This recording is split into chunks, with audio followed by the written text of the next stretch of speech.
After long roads, Paul and Silas came to Thessalonica. For 3 weeks, they walked into the synagogue, opening the ancient scrolls.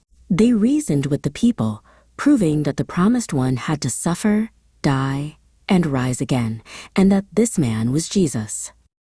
Many listened and believed. Some were Jewish, but a great many were Greeks who loved God. Joy spread through the new believers, and they met with 2 leaders, Paul and Silas, every day. But not everyone rejoiced. Some non-believing Jews were filled with bitter envy. They gathered a mob of wicked men from the marketplace and charged through the city, shouting to stir up trouble. The mob tried to find Paul and Silas, but they had already left the house of a new believer named Jason.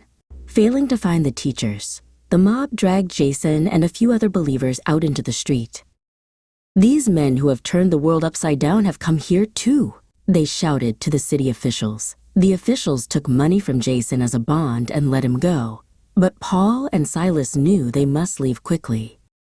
That very night, the believers sent Paul and Silas away to the city of Berea. The Jews there were more noble. They did not just listen. They examined the scriptures every day to see if what Paul was teaching was true. Because they searched with open hearts, many in Berea believed. But the envious agitators from Thessalonica heard the news and rushed to Berea to stir up the crowds there too.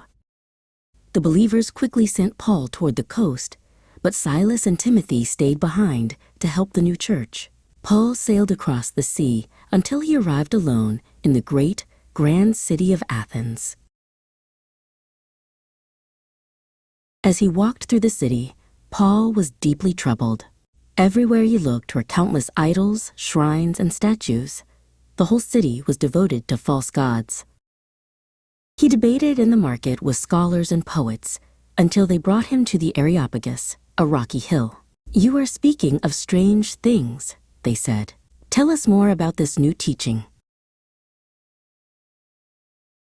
Barnabas, Paul began, and the adventure of Athens 14. "I see that you are very religious. The great city of Lycaonia, I even found an altar with this inscription, rose gold marble to an unknown and vibrant God. Blue tile. What you worship is a place unknown. Where people bustled, I now proclaim selling to you. Figs, arguing politics, and watching the skies for omens. This God, into this Paul lively, finished, noisy world, made the world 2 friends, and everything Paul in it, and Barnabas. He is Lord of all. At the heart of the city, everyone to Paul repent. Spoke with a fire. When they heard of the resurrection, light up the very cobblestones, and some Barnabas waited, stood strong, but some believed. His voice a steady, comforting drum.